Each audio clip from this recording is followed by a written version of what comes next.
कहते हैं जिंदगी एक सफर है, एक ऐसा सफर जिसमें हम कई लोगों से मिलते हैं, बिछड़ते हैं। इनमें से कुछ लोग जाने पहचाने होते हैं और बहुत सारे अनजाने।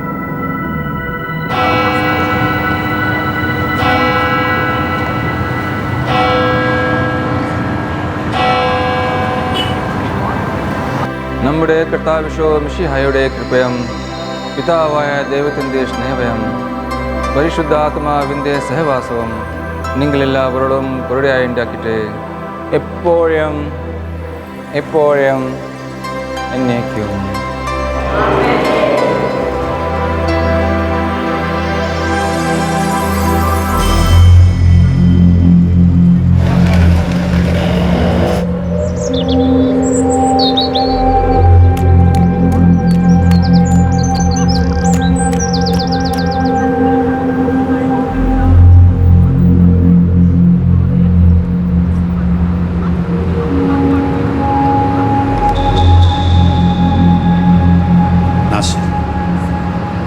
मैं चलूं बेटा तेरे साथ? नहीं अबू, आप फिक्र मत कीजिए, मैं खुद चला जाऊंगा. ठीक है.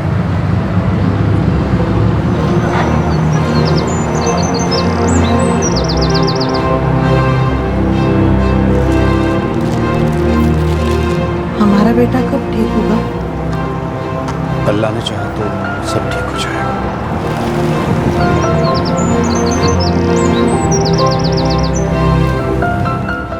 अगर आपके पास वो है जो मेरे पास नहीं है तो मैं आपसे छीन लूंगा, लेकिन अगर मेरे पास वो है जो आपके पास नहीं है और वो मैं आपको दे दूं तो ये एक दस्तक थी जो जुर्म की दुनिया से कोसों दूर थी, इंसानियत की दस्तक.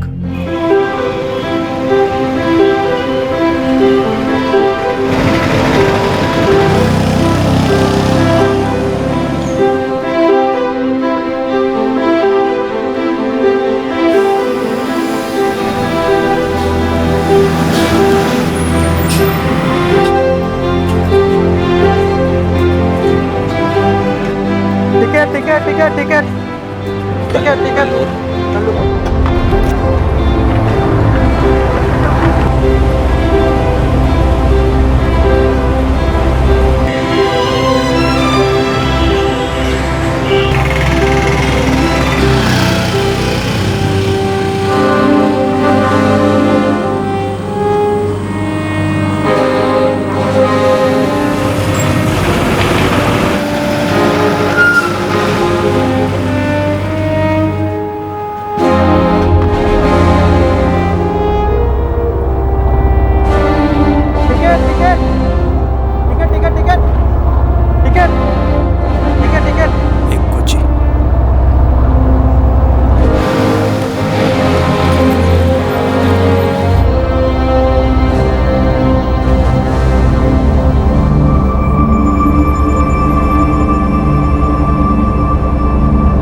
फादर जॉर्ज मैथ्यूज और अब्दुल नासिर मोहम्मद, पहला एक प्रीस्ट और दूसरा एक आम आदमी. दोनों में कुछ भी एक जैसा नहीं था सिवाय इस बात के कि दोनों 25 फरवरी 2013 की सुबह कोची जाने के लिए एक ही बस में एक साथ बैठे थे.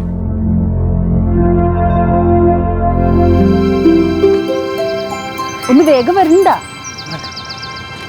हाँ ताजा വെക്കി. ശരിക്കും വെക്കടാ. अरे बेगम बा. हाँ हाँ आते हैं. चलो देखो, चेकिंग वगैरह कराने के बाद एक फोन जरूर कर लेना. जी अम्मी, मैं एयरपोर्ट पहुंचते ही फोन करूंगा, हवाई जहाज में बैठते ही फोन करूंगा. इतना ही नहीं, मस्कत पाव रख के तुरंत फोन करूंगा. अब खुश? अम्मी, भाईजान मस्कट काम के लिए जा रहे हैं, सारी कमाई के आपको फोन करने में ही खत्म कर दें. ठीक है, रोज रोज मत करना, लेकिन हफ्ते में एक बार तो कर ही सकता है ना. जी मासी, करूंगा. और वहीदा दीदी, आप बिल्कुल फिक्र मत करना, मैं इसे कोच्चि एयरपोर्ट के सामने छोड़कर आऊंगी. देख बेटा, जितना मुमकिन हो सके उतना ही भिजवाना, बाकी कुछ पैसे अपने पास बचा के रखना अपने निकाह के लिए. हाँ जी अबू.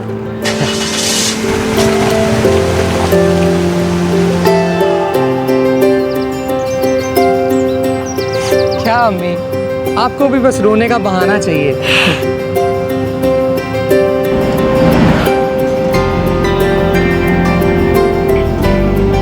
यहाँ की तुम जरा भी फिक्र मत करना, बस अपने काम पे ध्यान देना। जी मासिक।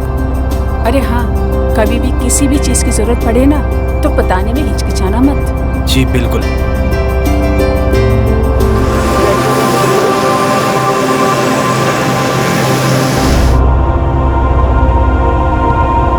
हेलो ब्रदर, परेशान दिख रहे हो, कोई प्रॉब्लम?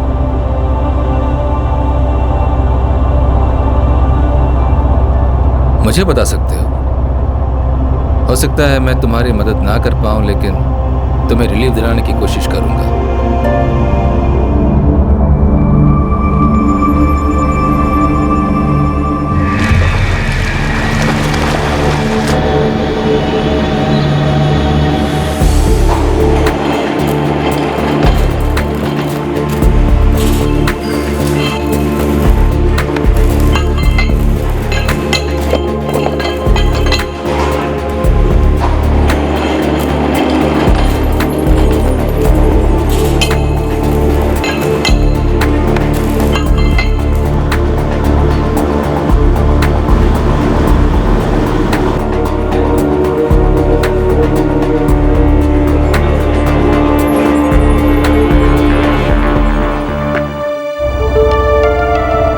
मैंने 3 साल काम किया,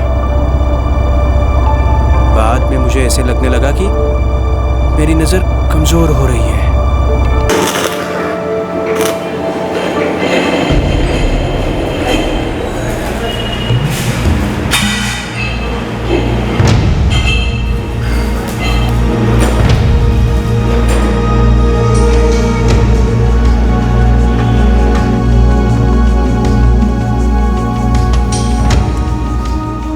क्या हुआ? वही प्रॉब्लम यार, कुछ दिख ही नहीं रहा है। तो तू आंखों के डॉक्टर को क्यों नहीं दिखाता है? तू ऐसे ही टालते रहेगा ना, तेरी प्रॉब्लम और बढ़ जाएगी।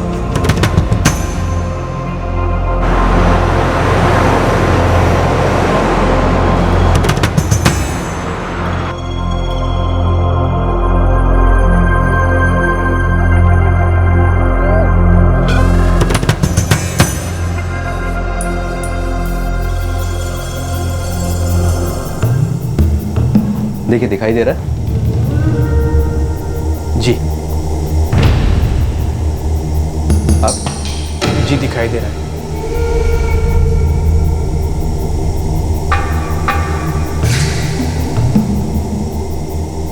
अब अभी भी दिख रहा है।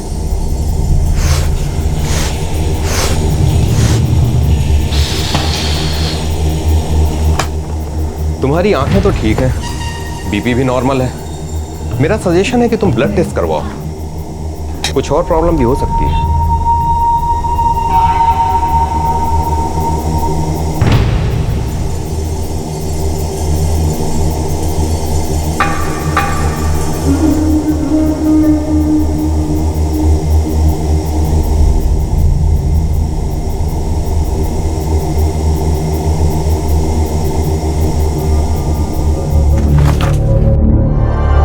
ब्लड शुगर, कोलेस्ट्रॉल सब नॉर्मल है।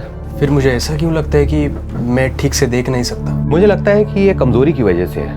मैं तुम्हें विटामिन की कुछ टैबलेट लिख देता हूँ, 1 हफ्ते खाओ, उसके बाद आकर बताओ।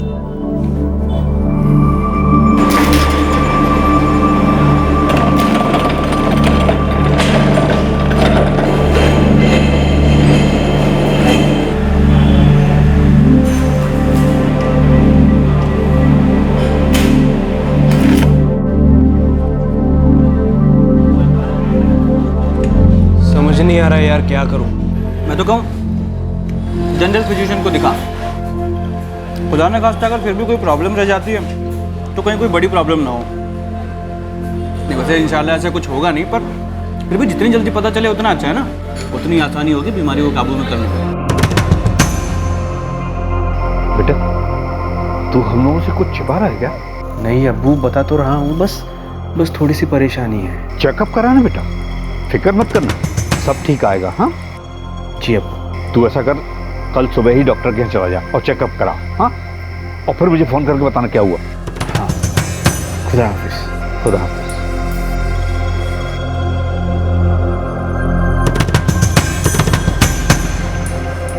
जब से वो गया तब से मैं परेशान थी। ज्यादा मत सोचो वाहिदा, अरे पता तो चलने दो कि परेशानी क्या है। अल्लाह करे सब ठीक हो।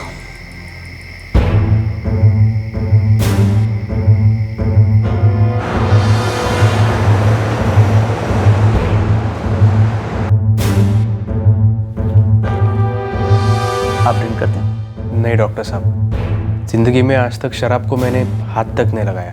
कब से लग रहा है आपको ये? I mean, कब से आपको ऐसा लग रहा है कि आपकी आंखें कमज़ोर होती जा रही हैं? कुछ 1 महीना हो गया। आपकी आंखें तो बिल्कुल ठीक हैं और आप डायबिटिक भी नहीं हैं। जी। नासिर, आप अपना रिपीट ब्लड टेस्ट करवा लो।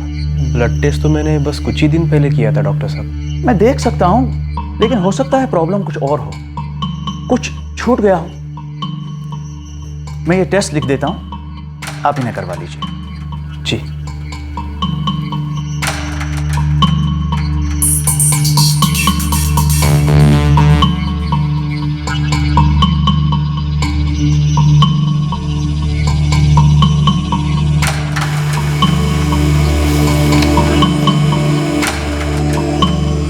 अल्लाहु अकबर,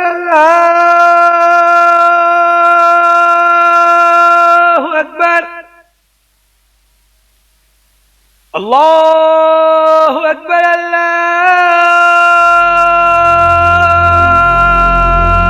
अल्लाहु अकबर।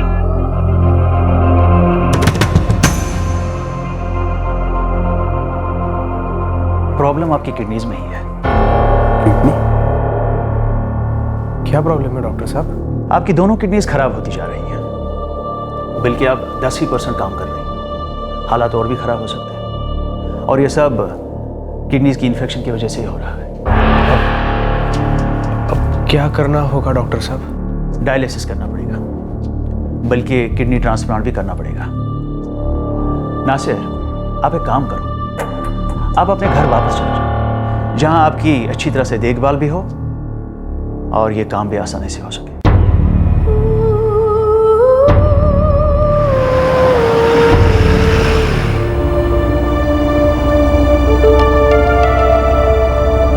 मैं दिसंबर 2011 में वापस आया।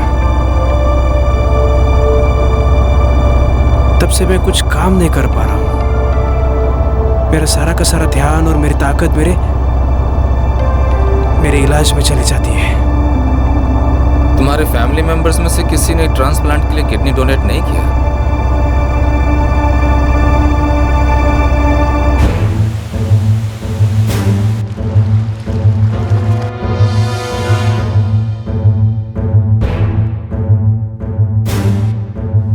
आपके माँ बाप दोनों डायबिटिक? तो डॉक्टर, क्या मैं डोनेट कर सकता हूँ? नहीं, आपकी किडनी मैच नहीं हो रही। तो क्या ये हमेशा ऐसे तकलीफ में रहेगा? हालात तो ठीक नहीं है। जब तक किडनी ट्रांसप्लांट नहीं हो जाए, हफ्ते में 3 बार तो डायलिसिस करना ही पड़ेगा।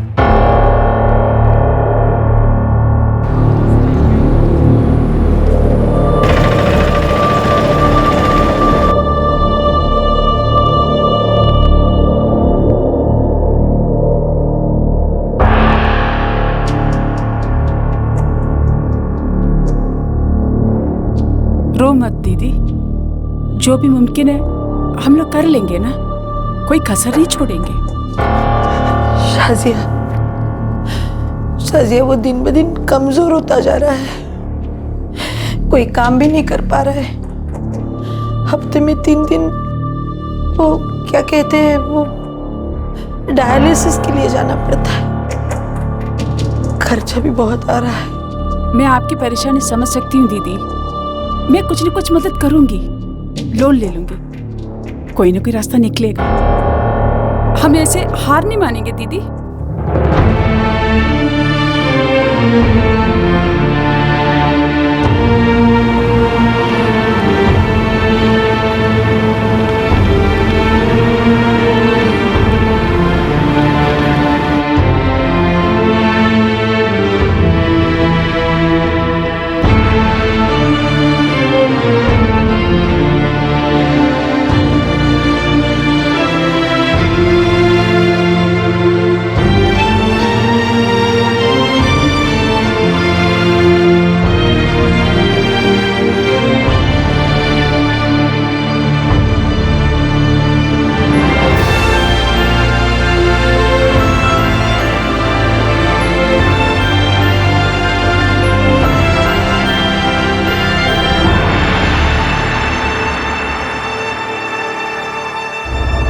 हफ्ते में 3 दिन डायलिसिस कराना। घर से हरिपाड़ से आलुआ, आलुआ से कोची चक्कर लगाता रहा। फिर पिछले साल अगस्त में अचानक एक उम्मीद जगी। कोई डोनर मिला? हाँ, ऐसा ही कुछ।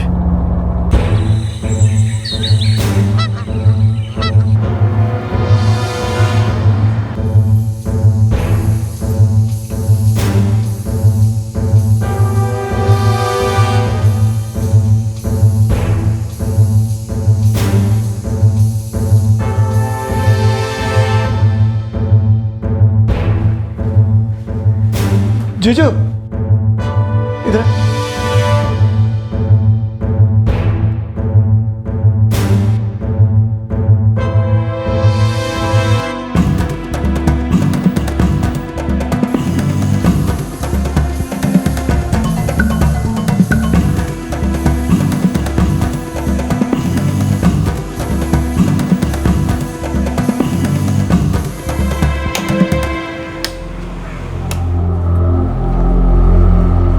हो जाएगा, कोई प्रॉब्लम नहीं होगा। लेकिन डॉक्टर ने कहा कि किडनी मैच करनी होगी। तुमको क्या लगता है मेरे को मालूम नहीं?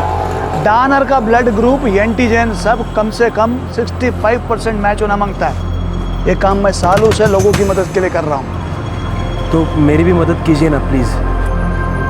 मैं हफ्ता 2 हफ्ता के अंदर तुम्हारे डोनर का अरेंजमेंट करूँगा, लेकिन पैसा लगेगा। कितना? वैसे तो बहुत कॉस्टली होता है, लेकिन अभी तुमको बहुत ज़रूरत है। मैं डोनर को बोलेगा थोड़ा कम पैसा ले। फिर भी कितना पैसा लगेगा? 4 लाख। 4 लाख? अरे ये बहुत कम है। इतना पैसा में कोई डोनर नहीं मिलेगा, सिर्फ तुम्हारा वास्ते। तुम बहुत गरीब हो और ऊपर से तुमको बहुत ज़रूरत है, इसीलिए 2.5 लाख पहले देना पड़ेगा, बाकी का 1.5 लाख ट्रांसप्लांट के बाद। कोई धोखेबाजी नहीं है, नीट एंड क्लीन। नासिर, तुमको ओके लगे तो मेरे को कॉल करना है। तुम्हारा नेक्स्ट डायलिसिस के टाइम पर मैं तुमको यहीं मिलेगा, ठीक है? हाँ, और साथ में ये रिपोर्ट लेके आना।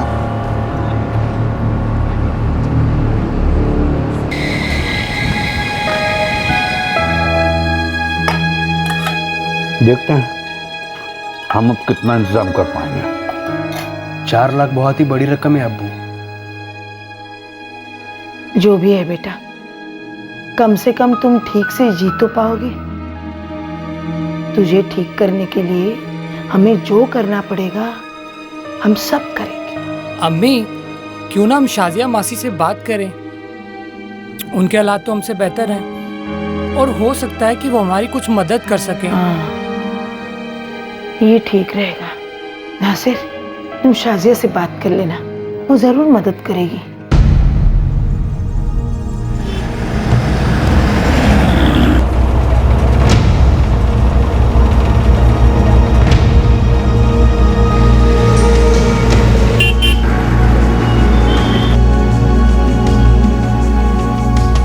Story takes place in Athens. Theseus and Hippolyta are about to get married. They plan on having a very big wedding.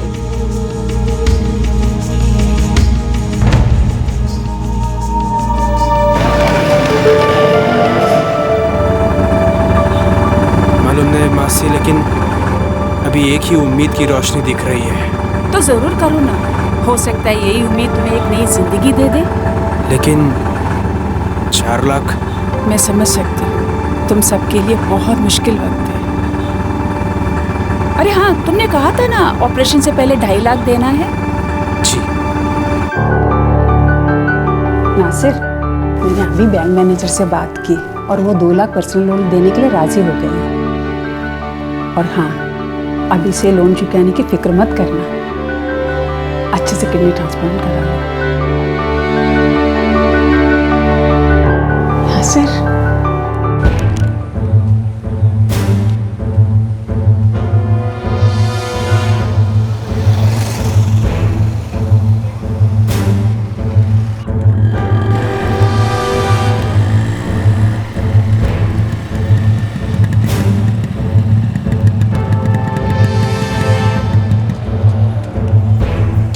तुम बहुत लकी है तो तुमने टाइम पे कॉल किया और मैंने डोनर को रोक लिया। उसको एक दूसरा आदमी मिल गया था जिसको किडनी की जरूरत थी।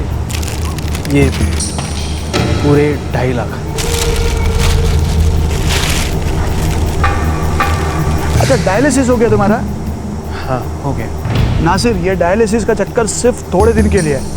1 हफ्ते के बाद मैं तुमको कॉल करूंगा, सेम उसी हॉस्पिटल में अपन ट्रांसप्लांट करेंगे। आप पक्का बताइए आप मुझे कब कॉल करोगे? 1 हफ्ते के बाद मैं तुमको कॉल करूंगा। आज डेट 20 अगस्त, मैं तुमको कॉल करूंगा 3 सितंबर को। तुम्हारा रिपोर्ट का कॉपी किधर है? ये रहा। हाँ। अच्छा नासिर, अब मैं चलता हूँ। हाँ,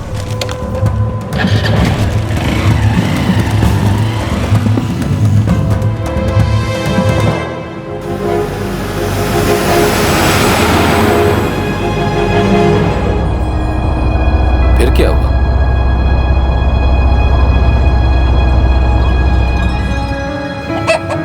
अब्बू, मैं बहुत जल्दी काम शुरू करूंगा।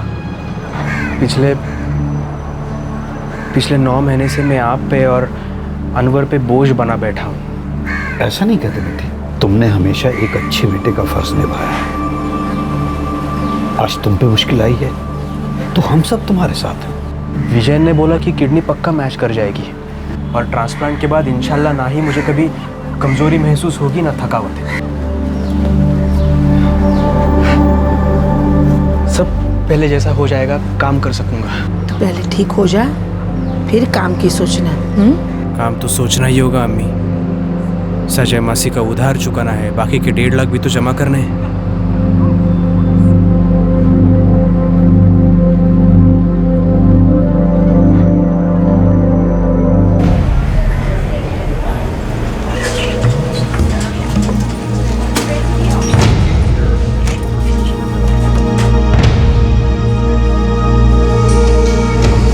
उसका मोबाइल बंद आ रहा है। लेकिन विजयन तो बोला था कि वो मुझे 3 सितंबर को फ़ोन करेगा।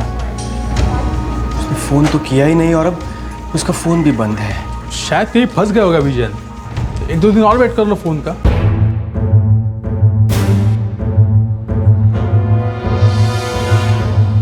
താങ്കൾ വിളിച്ച നമ്പർ ഇപ്പോൾ സ്വിച്ച് ഓഫ് ചെയ്തിരിക്കുകയാണ്. താങ്കൾ വിളിച്ച നമ്പർ ഇപ്പോൾ സ്വിച്ച് ഓഫ് ചെയ്തിരിക്കുകയാണ്.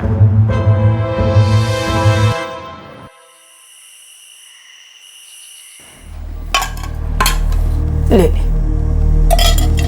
सबको सब्जी।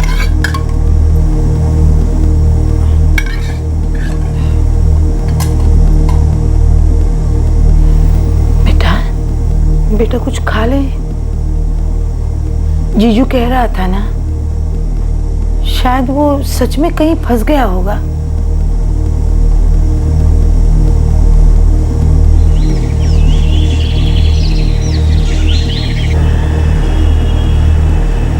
नासिर भाई, मैं खुद उससे पिछले कोई 3 वीक से बात करने की कोशिश कर रहा हूँ। कई और लोग भी हैं जिनको ऐसे प्रॉमिस करके चला गया है। मेरा पैसा भी गया और ट्रांसप्लांट भी नहीं हो पाया। पूरी जेब खाली हो गई जीजू, उधारी में डूब गया मैं समझ रहा हूँ नासिर भाई, लेकिन विजयन ऐसा आदमी नहीं है।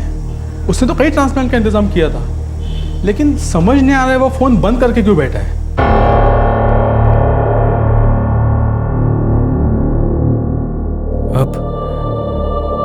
अब क्या बोलूं मैं मासी? मैं तुम्हारी परेशानी समझ सकती हूँ। तुम टेंशन बिल्कुल मत लेना। जो पैसा जाना था गया, हम जैसे भी है मैनेज कर लेंगे। देखो, पैसे के लिए बिल्कुल टेंशन मत लेना, नहीं तो तुम्हारी कंडीशन और बिगड़ जाएगी। नासिर, जो लोन मैंने लिया ना, वो मैं चुका दूंगी। तुम फिक्र मत करो, अपने सेहत का ख्याल रखो और कोई डर नहीं ढूंढो। ठीक है? नासिर, सब ठीक हो जाएगा। सब ठीक हो जाएगा।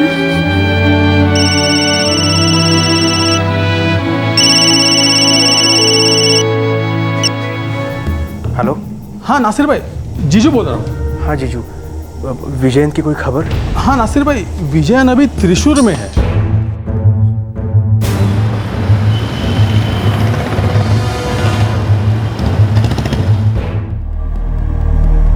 क्या हुआ जीजू, विजयन जेल में कैसे पहुंच गया? मालूम नहीं, मेरा एक दोस्त बोला विजयन जेल में है। चलिए, आप लोग मिल सकते हैं।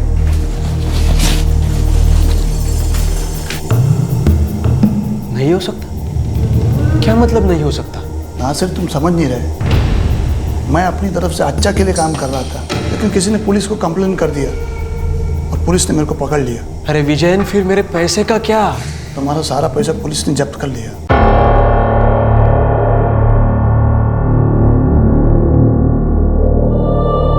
आपको मालूम है विजयन क्या करता था? देखिए सर, मैं बस इतना जानता हूँ कि मैंने उसे 2.5 लाख रुपए दिए थे और वो मेरे लिए एक किडनी डोनर लाने वाला था। नासिर, विजयन एक ऑर्गन ट्रैफिकर है। ये काम इलीगल है, गैर कानूनी है नासिर। सर, मैं ये कुछ नहीं जानता। देखिए सर, मुझे इस परेशानी को झेलते पूरा 1.5 साल हो गया। मेरे दोनों किडनी खराब हो गई सर। हफ्ते में 3 दिन डायलिसिस करना पड़ता है। मैं पूरी हार मान चुका था। ऐसा लगता था चली गई जिंदगी हाथ से।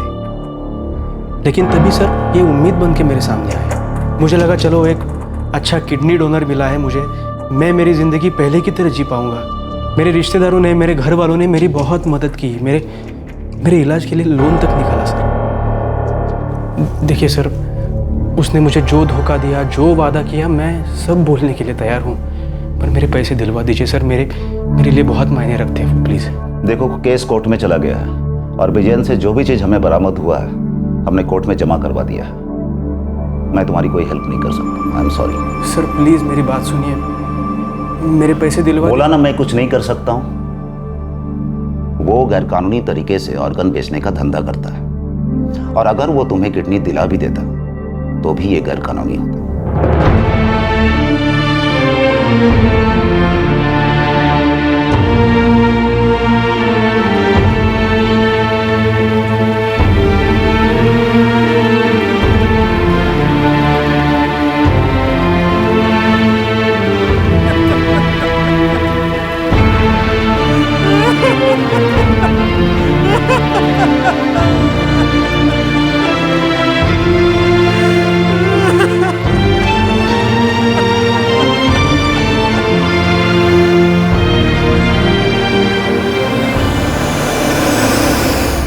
मुझे जिंदगी में एक बात का पछतावा हमेशा रहेगा कि मैंने मेरे मासी के सारे पैसे बर्बाद कर दिए। वो अभी भी लोन चुका रही है और मैं डायलिसिस और चेकअप के लिए चक्कर लगा रहा हूँ। ये खर्चा बहुत भारी पड़ रहा है मेरे फैमिली पे। परेशान हूँ मैं, समझ नहीं आ रहा है मेरा आगे क्या होने वाला है। मैं तुम्हारा दर्द, तुम्हारी तकलीफ समझ सकता हूँ नासिर। यू नो नासिर, हम लोग 2 किडनियों के साथ पैदा होते हैं, लेकिन इंसान के शरीर की बनावट का करिश्मा देखो। एक किडनी के साथ भी नॉर्मल जिंदगी बिता सकते हैं। मेरी बदकिस्मती तो यह है कि मेरी दोनों किडनी खराब है। ब्लड ग्रुप क्या है तुम्हारा? ए पॉजिटिव।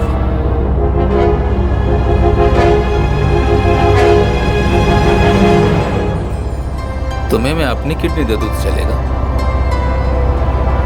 मेरा ब्लड ग्रुप ए पॉजिटिव है, बस किडनी मैच कर जानी चाहिए। यकीन नहीं हो रहा तुम्हें? मैं सच में सीरियस हूं नासिर। मेरा ब्लड ग्रुप ए पॉजिटिव है, सब कुछ मैच कर जाएगा तो मैं तुम्हें किडनी दे सकता हूं।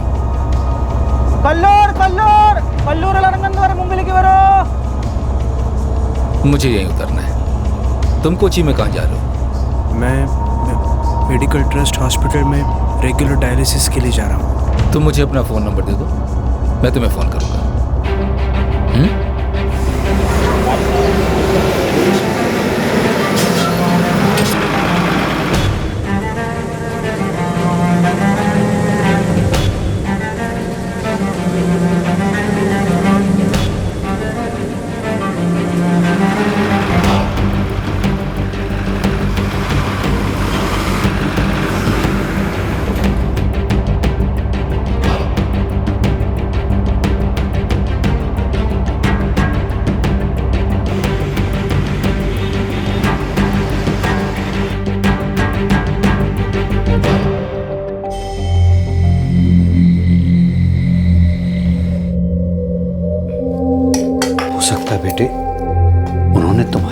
तकलीफ को महसूस किया हो, या फिर यूं ही तुम्हें अच्छा महसूस कराने के लिए कह दिया हो, या फिर उन्होंने ये बात सच्चे दिल से कही हो।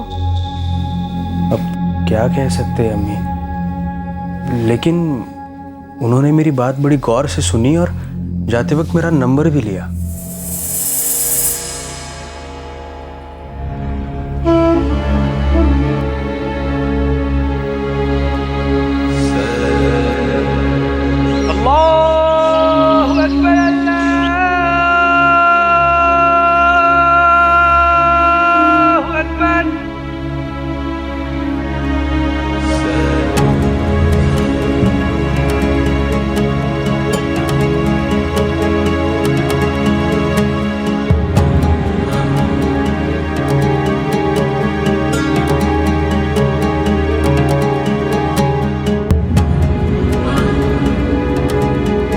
बहुत बार ऐसा होता है कि बस में आपका पर्स मार लिया जाता है और आपकी बगल में बैठा हुआ आदमी ही ऐसा करके चंपत हो जाता है। एक बार तो आपको झटका लगता है, लेकिन फिर आप ये सोचकर अपने आप को दिलासा दे देते हैं कि भाई बसों में तो अक्सर ऐसा होता ही रहता है। लेकिन यहाँ नासिर के साथ एक ऐसा आदमी बैठा था बस में जो एकदम अनजान था, दूर दूर तक उससे कोई रिश्ता नहीं था, और वो अनजान आदमी उसे अपनी किडनी देने का वादा कर गया।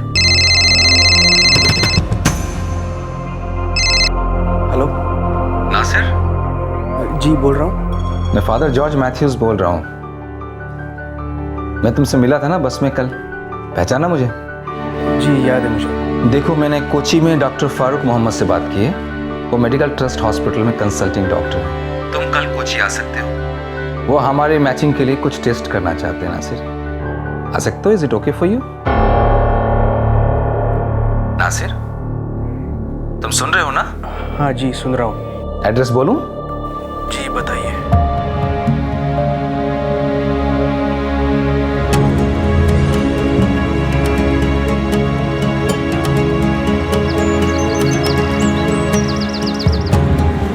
बेटा, ऊपर वाला हमेशा तुम्हारे साथ। जाओ।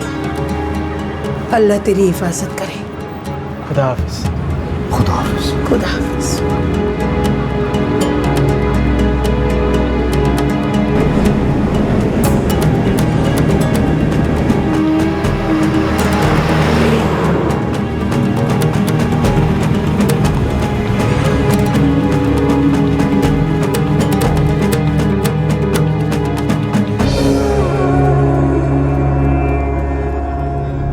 फादर, पहले हमें blood group matching, tissue matching, cross matching, ये सब टेस्ट करने होंगे।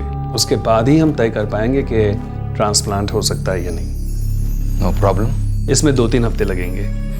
ओके।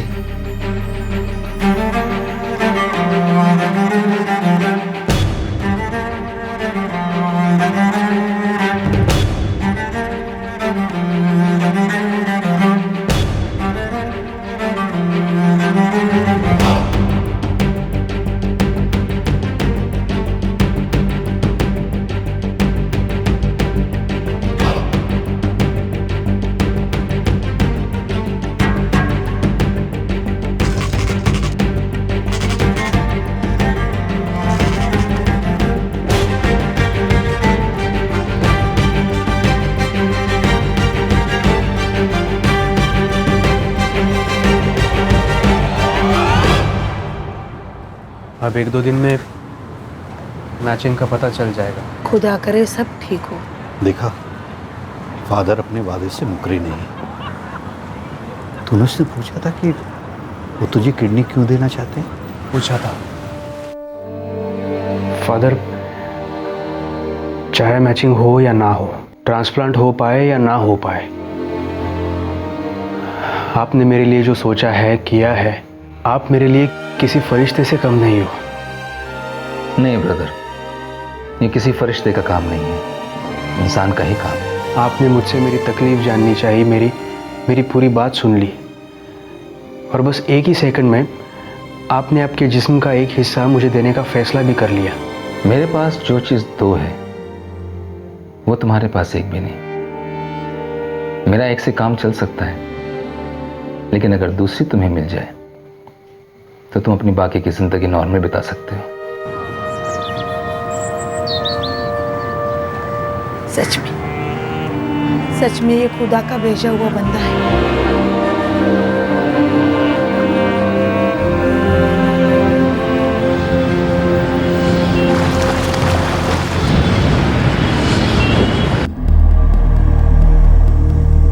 हैरत की बात है, यू नो फादर, आपसी रिश्तेदारों में भी ये मैचिंग ज्यादातर 65% तक ही आती है, लेकिन in your case it is 95%। मैंने सारे रिपोर्ट्स मेडिकल ट्रस्ट हॉस्पिटल भिजवा दिए हैं जहां पर ट्रांसप्लांट होना है। वो लोग उन्हें स्टेट गवर्नमेंट क्लियरेंस के लिए फॉरवर्ड कर देंगे। जी, मुझे भी बिशप को बताना होगा। इनफैक्ट उनकी परमिशन लेनी होगी।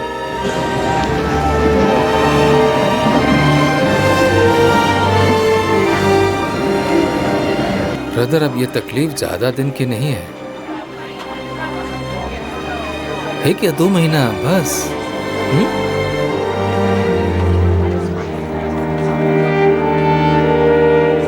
मैचिंग हो चुकी थी और उसके मुताबिक father George Mathews Abdul Nasir Mohammed को अपनी किडनी डोनेट कर सकते थे। एक प्रीस्ट अपने साथ बस में सफर कर रहे एक इंसान की कहानी सुनकर उसे तुरंत अपनी किडनी देने के लिए राजी हो गया। इस सवाल का जवाब मिलना अभी बाकी था।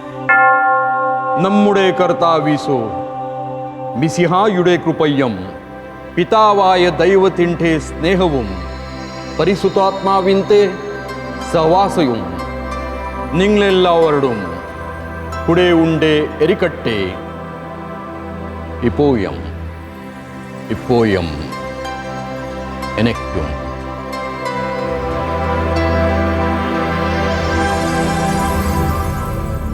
फादर जॉर्ज, आपने ये जो किडनी डोनेट करने का फैसला किया है, ये बड़ा ही पुण्य का काम है, इंसानियत की बहुत बड़ी सेवा है। Thank you sir. क्या मैं ये जान सकता हूं कि आपने इस इंसान को किडनी देने का क्यों सोचा? वो बहुत तकलीफ में है सर। मैंने उसकी तकलीफ को महसूस किया जब मैंने पहली बार उसका चेहरा देखा, और फिर जब उसने अपनी पूरी कहानी सुनाई, मैंने उसके दर्द को ज्यादा महसूस किया। कंपैशन, करुणा ही तो जिंदगी का मंत्र है। लेकिन आपने ये फैसला क्यों किया? फादर जैकब,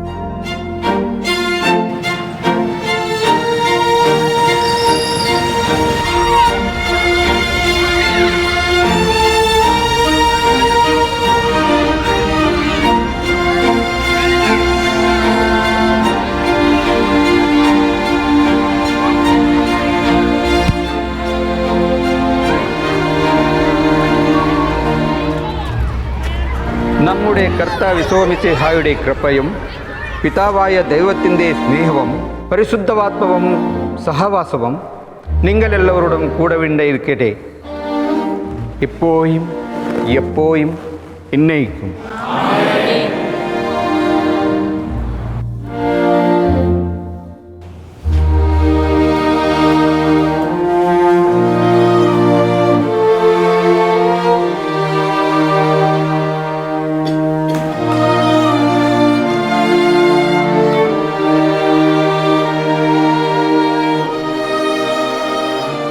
जब मैं छोटा था मेरे पेरेंट्स मुझे चर्च जाने के लिए इनकरेज करते थे। मैं बुक्स बहुत पढ़ता था। जैसे जैसे बड़ा होता गया मेरा मन गॉड और इंसानियत की सर्विस करने को बनता गया।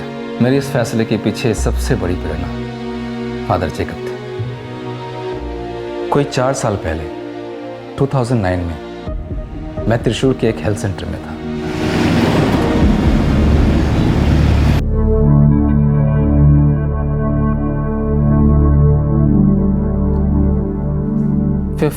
फरवरी की बात है।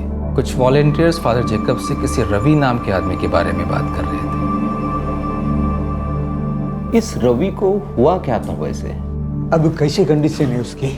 कंडीशन बिल्कुल ठीक नहीं है फादर। हर तीसरे दिन उसे डायलिसिस के लिए हॉस्पिटल आना पड़ता है। उसे जल्द से जल्द ट्रांसप्लांट की ज़रूरत है, लेकिन ये हो कैसे पाएगा कुछ समझ में नहीं आ रहा। कुछ लोग कह तो रहे थे कि इंतज़ाम हो जाएगा, लेकिन फादर फिर भी इलाज बहुत महंगा है और रवि बहुत गरीब है, कैसे करेगा? लेकिन अगर वो पैसे से किडनी खरीद भी पाया तो भी वो इलीगल होगा।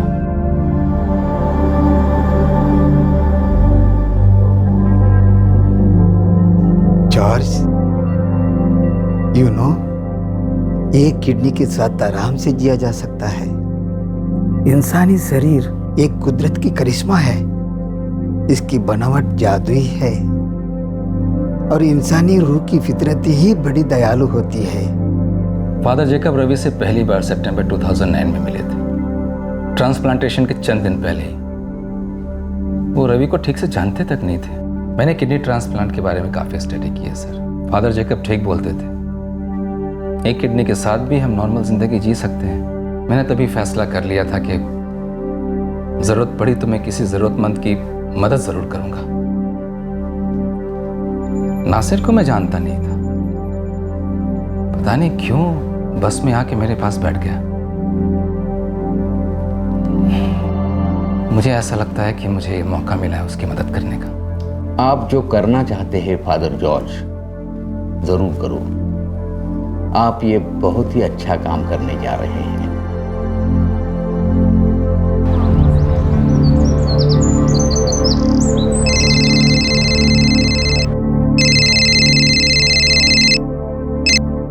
हेलो जी, बोलिए, नासिर बोल रहा हूँ। क्या? कब हुआ ये?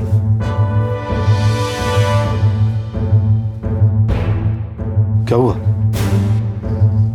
क्या हुआ? सर,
मासी ने मेरे हर दर्द में, हर तकलीफ में मेरा हमेशा साथ दिया।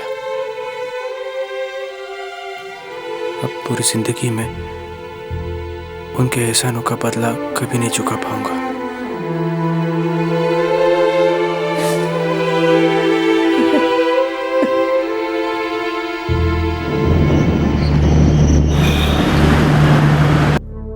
मैं रिसिपिएंट अब्दुल नासिर मोहम्मद और डोनर फादर मैथ्यूज दोनों से मिल चुका हूं। डोनर एक प्रीस्ट हैं और इसमें किसी भी प्रकार का मॉनेटरी ट्रांजैक्शन, पैसों का लेन देन नहीं है। और ये प्रीस्ट पेशेंट नासिर से एक बस के सफर के दौरान मिले थे। और फादर मैथ्यूज जो कुछ भी कर रहे हैं इंसानियत के नाते कर रहे हैं।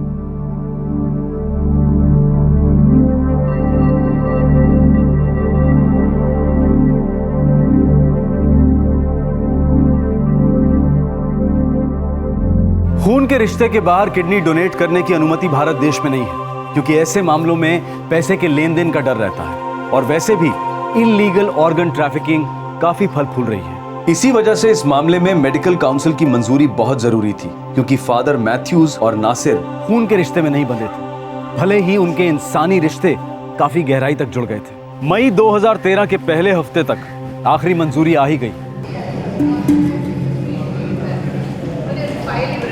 वेल फादर, सब परमिशंस मिल चुकी हैं। अब हम ट्रांसप्लांट कर सकते हैं। कब तक कर सकते हैं? नासिर को हम 20 मई को भर्ती करेंगे और आप 28 मई को भर्ती हो जाएंगे और ट्रांसप्लांट मैं 1 जून को करूंगा। और नासिर, ट्रांसप्लांट के बाद तुम्हें 3 महीने तक अस्पताल में ही रहना होगा, क्योंकि लगातार इलाज चलेगा, दवा चलेगी, सब चीज़ें मॉनिटर होगी, ताकि तुम्हारा शरीर उस नई किडनी को रिजेक्ट ना करे। ओके? वेल फादर, दुआ करते हैं कि हम कामयाब हो जाएं।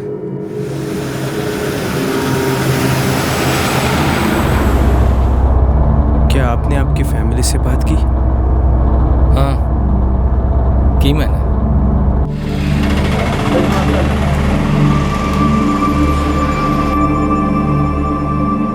गुड सन, मैं नासिर नासिर के लिए बहुत खुश हूँ। मैं बहुत खुश हूँ कि तुम ये कर रहे हो।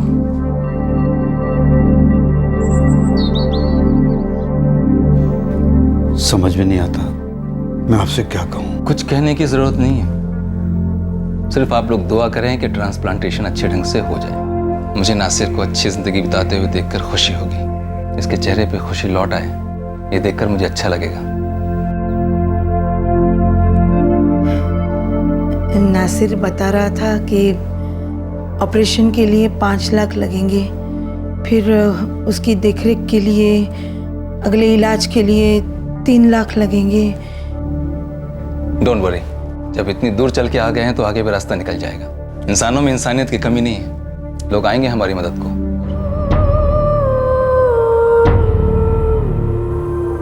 എപ്പോഴും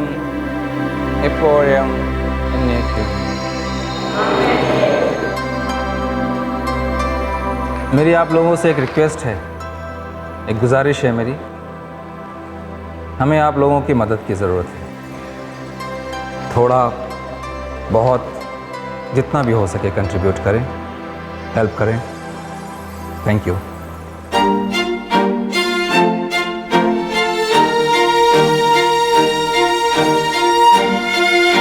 thank you.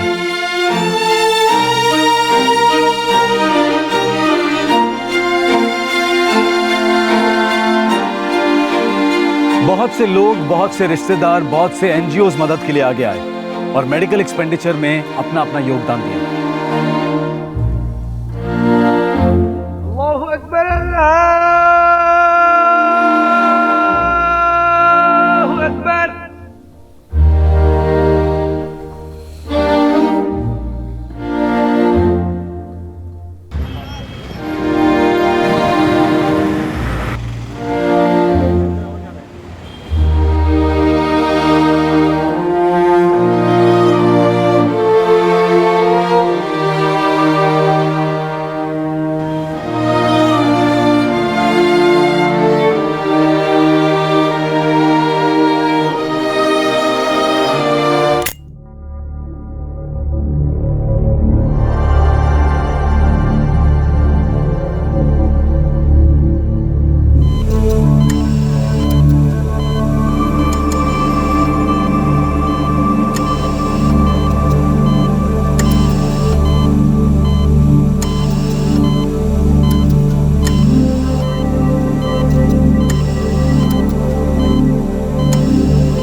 Doing this only out of love, not expecting anything else. After meeting with this Rasad and after going to this hospital for the checkup and test, I came to know that there are many people who are undergoing this pain and who need kidneys.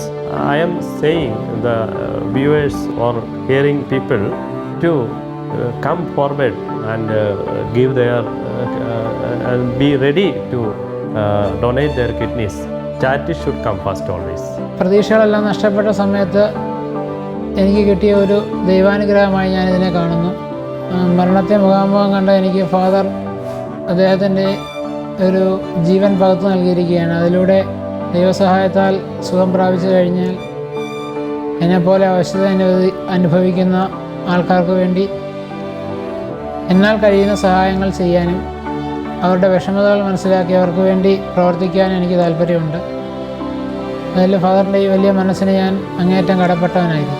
This priest is genuinely coming forward and saying, I want to wholeheartedly donate an organ to save a life. It's a great example for the whole world. Actually, with the cadaver donation, that's donating one's organs after death, it's very altruistic thing which the family of the deceased can do to that person. That has to be imbibed, and that all these stigmas and social misconception, religious beliefs has to be modified. If you are healthy, if you are learned, if you are independent, if you are financially sound, don't be afraid to part with your organ even when you are living. Once you are dead, don't carry them to heavens because heavens doesn't require them.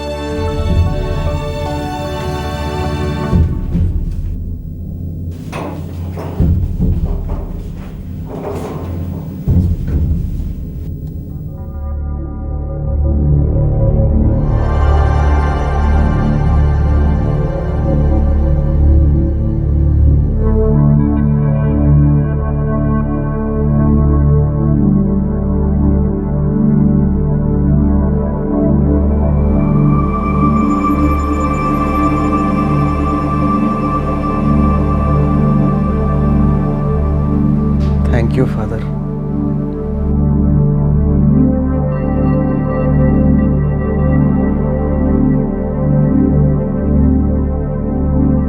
Transplantation कामयाब रहा और father Sibi Sebastian को 3 जून 2013 को अस्पताल से discharge कर दिया गया। रसद मोहम्मद अब भी हॉस्पिटल में ऑपरेशन की बाद की निगरानी में है।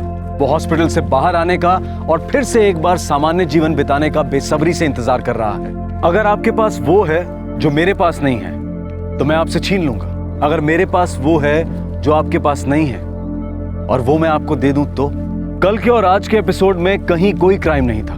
बहुत से लोग शायद ये कहेंगे कि इस तरह की कहानी उस शो में क्यों शामिल की गई जिस शो का नाम ही क्राइम पेट्रोल है।